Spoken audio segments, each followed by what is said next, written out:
is you made a wrong turn, Jack. You know I can help you straighten that out. And my end? What you do best.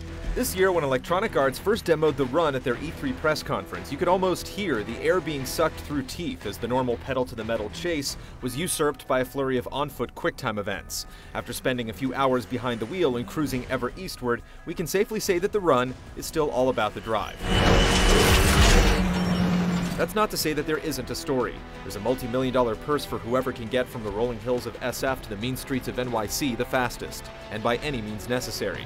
That money might save your life as well, since you'll be taking on the role of Jack Rourke, expert driver and ower of debts to some MacGuffin mafia looking to collect. That's the impetus for driving like your life depends on it, sprinkled with a few dames and big explosions to keep that Michael Bay feel throughout. Getting from sea to Shining Sea takes place over 10 stages, each containing multiple legs of the total journey.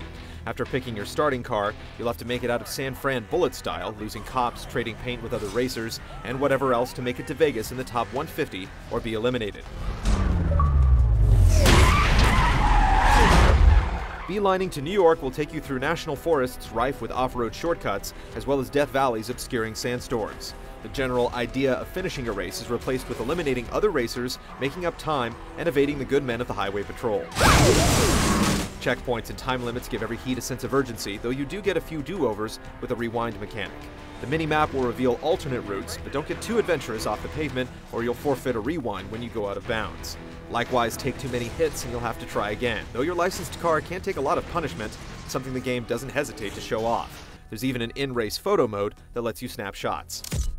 The Run has a pick-up-and-play feel. Drafting takes some finesse at first, and you may need to make liberal use of the rewind feature as you get the hang of things, but soon passing rivals at 100+ miles per hour or grabbing some air will feel like second nature, awarding experience points as well that let you level up to unlock cars and more. Simply ramming police barricades and fender bending your way to first place works, but can cost you speed and even XP. Pass someone without leaving a dent and be rewarded with more points. Blow by a few in rapid succession for an even bigger bonus. Knowing when to use your nitro boost is key. It regenerates slowly on its own, but can be boosted by foolhardy stunts like heading into oncoming traffic.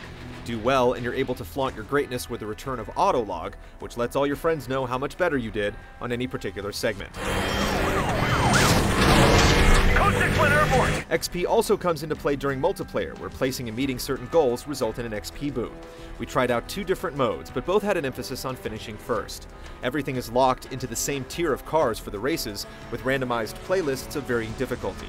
Stick with your group for another go, and a roulette wheel comes on offering rewards for top performers, like profile items, to customize your look. The other mode only lets you use Need for Speed's signature cars, so we took our green, unruly legend out for another circuit. And those QuickTime events? We've been playing for hours before another extended cutscene played out, this time in Vegas. Battling cops, seemingly rabid dogs, and dodging oncoming airbound semis seemed to be the norm. But before we knew it, we had to pick a new whip and get back to the competition against the remaining 150 or so drivers hell-bent on getting to New York City. Check back at game trailers in the coming weeks to see more of the Run and get our final take with a full review.